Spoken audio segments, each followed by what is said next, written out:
अस्सलाम वालेकुम। मैं हूं आपका मेज़बान आकिल हुसैन। नाज़रीन, वज़ीर-ए-आज़म पाकिस्तान शहबाज शरीफ अचानक सऊदी अरब के दौरे पर जाने वाले हैं। ये दौरे का बुनियादी मकसद क्या है? ये दौरा क्यों किया जा रहा है? और ये दौरा कब तक होगा? आज के प्रोग्राम में इसकी तफ़सीलात आपके सामने रखेंगे। और इसके साथ-साथ आज सुप्रीम कोर्ट और हाई कोर्ट के जजों को जो धमकी आमेज़ जो ख़ुतूत मौसूल हो चुके थे, उसकी तफ्तीश जारी थी, उसमें एक बहुत बड़ी पेशरफ़्त हो चुकी है। इसके अलावा पाकिस्तान तहरीक-ए-इंसाफ के रहनुमाओं को भी अचानक रिलीफ मिलने का सिलसिला मज़ीद तेज़ हो चुका है और पाकिस्तान तहरीक-ए-इंसाफ ईद के बाद क्या करने जा रही है, ये भी आप लोगों को बताएँगे। और उसके अलावा आज अमेरिका और इसराइल के दरमियान में भी हालात कशीदा हो चुके हैं और इसराइल को दो टोक अंदाज में 3 से 4 ममालिक से धमकी मौसूल हो चुकी है। इस वक़्त गज़ा के अंदर जो हैं मज़ीद हालात जो है वो गंभीर से गंभीर तर होते जा रहे हैं। आज के प्रोग्राम में इसकी भी तफ़सीलात आपके सामने रखेंगे। अगर आप लोगों ने अभी तक हमारे चैनल को सब्सक्राइब नहीं किया है तो हमारे चैनल को ज़रूर सब्सक्राइब करें और बेल आइकन क्लिक करना ना भूलिए ताकि इस तरह की अपडेट्स जो हम आप तक पहुंचाना चाहते हैं वो आप तक पहुंच सके। और अगर आप लोग हमारे वीडियो को लाइक या फिर शेयर कर लेते हैं तो उससे यकीनन हमारी हौसला अफजाई होगी और हम मज़ीद रिसर्च करके अच्छे प्रोग्राम्स बर वक्त आप तक पहुँचाने की पूरी कोशिश करेंगे। तो अभी और इसी वक्त हमारे चैनल को सब्सक्राइब करके इस वीडियो को लाइक लाजमी करना है। नाज़रीन, आज जुमतुल विदा है। आज पूरी दुनिया में यौमुल कुदस बाकायदा मनाया जा रहा है और आज जुमतुल विदा में जो यौमुल कुदस जो मनाया जा रहा है, इसमें बिलखुसूस गज़ा के मज़लूम लोगों के हक़ में आवाज़ बुलंद की जा रही है पूरी दुनिया में। और आज इसराइल और अमेरिका की जो पॉलिसी है, उस पर शदीद तनकीद करते हुए गज़ा के अंदर जो बसने वाले जो मज़लूम लोग हैं, उनकी हक़ में आवाज़ बुलंद किया जा रहा है। तो आप जहाँ भी हैं, जिस जगह में भी हैं, जो आपके हाथ से हो सकता है गज़ा के मज़लूम लोगों के लिए आप इमदाद पहुँचा सकते हैं तो इमदाद पहुँचाएँ। उनके हक़ में आवाज़ बुलंद कर सकते हैं तो ज़रूर उनके हक़ में आवाज़ बुलंद करें। ये हम सब का शरई, इख़लाक़ी और इंसानी एक हमारा फ़र्ज़ है जो हमने अदा करना है। अब नाज़रीन, आप लोगों को बताते चलें कि वज़ीर-ए-आज़म पाकिस्तान शहबाज शरीफ ने अचानक सऊदी अरब का दौरे का फ़ैसला किया है। उसकी वजह ये बनी है कि सऊदी अरब की जानिब से बाकायदा वज़ीर-ए-आज़म पाकिस्तान शहबाज शरीफ को उम्रे की दावत दी गई थी, जिसे वज़ीर-ए-आज़म ने तस्लीम करते हुए ये दौरा करने का फ़ैसला किया। लेकिन सऊदी वली अहद के साथ मुलाकात शुरू नहीं हो रही थी। आज ये मुलाकात शुरू हो चुकी है और वज़ीर-ए-आज़म कल सऊदी अरब का दौरा करेंगे। उसमें बाकायदा सऊदी वली अहद मोहम्मद बिन सलमान से भी एक अहम मुलाकात होने वाली है और उस मुलाकात में बाकायदा सऊदी वली अहद को पाकिस्तान के दौरे की भी बाकायदा दावत दी जाएगी और कुछ अहम बड़े मंसूबों पर भी बाकायदा सऊदी अरब से मदद हासिल करने की भरपूर कोशिश की जाएगी। उसके साथ-साथ नाज़रीन, जो हाई कोर्ट जजेस के ख़त पर सो मोटो जो केस था, उसमें बाकायदा फुल कोर्ट तश्कील देने के लिए आज एक दरख्वास्त जो है सुप्रीम कोर्ट में दायर की गई है कि इसमें सो मोटो जो केस है, इसमें फुल कोर्ट जो है तश्कील दिया जाए। इस हवाले से चीफ जस्टिस काज़ी फ़ाइज़ ईसा ने गुज़िश्ता दिनों होने वाली समाअत में भी अंदिया दे चुके हैं कि इसमें फुल कोर्ट ईद के बाद बैठ सकता है। ये उन्होंने अंदिया दे दिया है। तो आज एक दरख्वास्त भी ये सामने आ चुकी है। उसके अलावा नाज़रीन, एक और लाहौर के जज को बाकायदा एक धमकी आमेज़ जो ख़त था, उनको भी मौसूल हो चुका है। वो है लाहौर हाई कोर्ट के जस्टिस अली बाक़िर नजफ़ी को भी बाकायदा एक मशकूक धमकी आमेज़ ख़त मौसूल हो चुका है। उसमें भी पाउडर है, उसी में भी उसी तरह के निशानात बने हुए हैं। उनको भी ये धमकी आमेज़ ख़त जो है मौसूल हो चुका है। उसके अलावा सुप्रीम कोर्ट और हाई कोर्ट के जजों को जो धमकी आमेज़ ख़तूत मौसूल हो चुके थे, जिसमें हाई कोर्ट के 8 जजों को और फिर सुप्रीम कोर्ट के चीफ जस्टिस समेत 4 जजों को धमकी आमेज़ ख़तूत मौसूल हो गए और लाहौर हाई कोर्ट के 4 जजों को धमकी आमेज़ ख़तूत मौसूल हो चुके थे। आज एक और हुआ तो 5। इन सब के हवाले से जो तफ्तीश जारी थी, इन खतूत के हवाले से आज इसमें एक बड़ी पेशरफ्त सामने आ चुकी है। उसमें ज़राए का ये कहना है कि सीटीडी को जो खतूत के अंदर जो पाउडर थी, उस हवाले से बाकायदा आज फोरेंसिक जो रिपोर्ट थी वो मौसूल हो चुकी है और उस ख़त से मिलने वाली पाउडर में आर्सिंग की मौजूदगी का बाकायदा इंकशाफ हो चुका है और खतूत के अंदर जो है आर्सिंग की मकदार जो थी वो 10% थी। अगर इसकी मकदार 70% तक अगर हो जाती तो फिर ये इंसानी जिस्म को, आज़ा को शदीद नुकसान पहुंचा सकता है।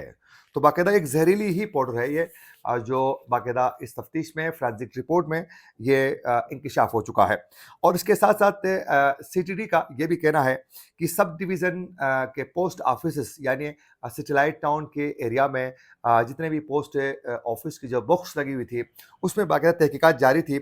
उसमें कुछ सीसीटीवी फुटेजेस ऐसी मिली हैं जिसमें कुछ मुश्तबा अफराद जो हैं वहाँ से उनकी फुटेजेस हासिल की गई हैं। अब ये बताया जा रहा है कि उन मुश्तबा अफराद के खिलाफ बाकायदा तहकीकात करने का फैसला हो चुका है। ये ज़राए का दावा है। अब देखना ये है कि इसमें क्या कुछ सामने लाने में पुलिस कामयाब होती है या नहीं। इसके पीछे कौन है, क्या मकासद है, और ये तो वही बेहतर बता सकते हैं कि जिन्होंने जजों के बेडरूम्स के अंदर भी बाकायदा कैमरे फिक्स किए थे। ये मामला जो है इसी तरह चलता रहेगा, लेकिन इसमें इंसाफ मिलता हुआ नज़र नहीं आ रहा है। ना तो वो 6 जजेस को जिन्होंने तेलख़-खेज़ किस्म के इंकशाफात के पर मबनी जो खत लिखा था, उनको इंसाफ मिलेगा, ना तो धमकी-आमेज़ ख़ुतूत मौसूल होने वाले जजों को इंसाफ मिलेगा। ये मामला इसी तरह चलता रहेगा। कुछ अरसे के बाद जो है इसमें कमीशन तश्कील दे देंगे, और फिर जुडिशल कमीशन भी हो सकता है, फिर इंक्वायरी कमीशन भी हो सकता है। फिर वो मामला इसी तरह ही वो पेंडिंग में चला जाएगा, जिस तरह इससे पहले वाले जो कमीशंस की जो हालत बनी है, इनकी भी हालत वही बनने वाली है। एक और बड़ी डेवलपमेंट ये है कि पाकिस्तान तहरीक इंसाफ के रहनुमाओं को आहिस्ता-आहिस्ता मज़ीद रिलीफ तेज़ होने का सिलसिला जो है वो शुरू हो चुका है। और आज भी पाकिस्तान तहरीक इंसाफ के 2 रहनुमा, जिसमें ज़ैन कुरैशी को बैरून मुल्क जाने के लिए पासपोर्ट जो हैं जारी करने की हिदायत आज हो चुकी है।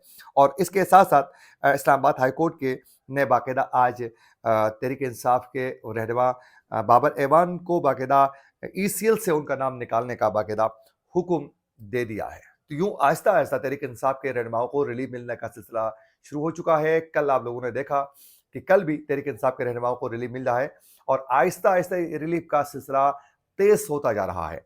और पाकिस्तान तहरीक इंसाफ की जानिब से ईद के बाद बाकायदा ग्रैंड अलायंस के साथ जो हैं, बाकायदा वो सड़कों पे निकल कर एहतजाज करना चाहते हैं, जिससे उनका सबसे बड़ा मुतालिबा इमरान खान की रिहाई का ही होगा, और उसके साथ-साथ वो तमाम सियासी जमातों को एंगेज करना चाहते हैं। लेकिन ईद के बाद मौलाना फजल रहमान भी सड़कों पर आना चाह रहा है, लेकिन वो तहरीक इंसाफ के साथ मिलकर इस तहरीक को चलाने के लिए वो तैयार नहीं है। उनका अपना मौक़िफ़ है कि हम इस हुकूमत को गिराने के लिए नहीं, बल्कि हम उन मुक़तदर हलकों के खिलाफ ये एहतजाज कर रहे हैं जिन्होंने ये सब चीज़ें मैनेज की है।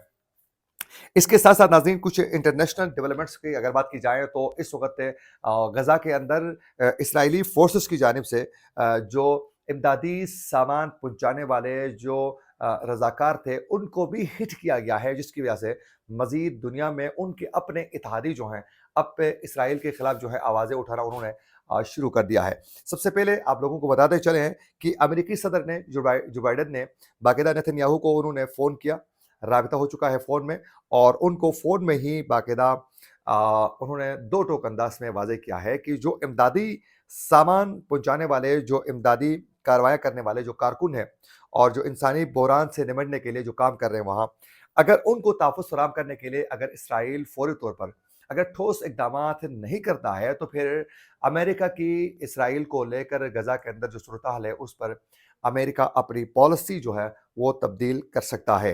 ये बाकायदा टेलीफ़ोनिक लाइन पर उनको आगाह किया जा चुका है, और ये भी बताया जा रहा है कि 7 जो अमेरिकी इमदाद पहुँचाने वाले जो टीम थी, उसमें 7 एहलकारों को हिट करके जो वहाँ हलाक किया गया था, उसके बाद जो है ये थोड़े मामलात मज़ीद कशीदा हो चुके हैं। और उसके अलावा नाज़रीन, मुत्तहिदा अरब अमारात ने भी इसराइल के साथ सिफारती राबिते जो है वो मुनक़ता करने के ऐलान किए हैं। बाकायदा उसकी वजह यही जो इमदादी सामान पहुँचाने वाले जो एहलकार हैं, उनको हिट करने की वजह से ये सब कुछ हो रहा है। दूसरी जानिब ईरान की जानिब से ये वाज़ेह किया गया है कि ईरान ने इसराइली जाहिरियत के लबनान और शाम तक पहुँचने का ज़िम्मेदार अमेरिका को करार दिया है, क्योंकि इस वक़्त अमेरिका भी इसमें मुलविस है, और इसराइल जो है मुख्तलिफ़ जगहों में जो ईरानी एम्बेसीज़ हैं, उनको हिट करने की वो कोशिश उन्होंने तेज़ की है। तो उस वक़्त हालात जो हैं बहुत ज़्यादा कशीदा हो चुके हैं। दूसरी जानिब इस वक़्त रूस और यूक्रेन के दरमियान भी हालात कशीदा हैं। तो यूँ इस वक़्त पाकिस्तान में भी जो आपने देखा कि अफ़गान तालिबान की जानिब से जो तहरीक तालिबान है, उनकी जानिब से, टीटीपी की जानिब से कार्रवाइयाँ तेज़ हो चुकी हैं। तो हालात इस वक़्त पूरे खित्ते में बहुत ज़्यादा गंभीर हो चुके हैं, और इससे ये ख़तरा लाहक है कि इस वक़्त दुनिया जो है एक बहुत बड़ी जंग की तरफ जो है आहिस्ता-आहिस्ता बढ़ रही है। इसी के साथ अपने मेज़बान आकिल हुसैन को दीजिए इजाज़त। अल्लाह निगहबान।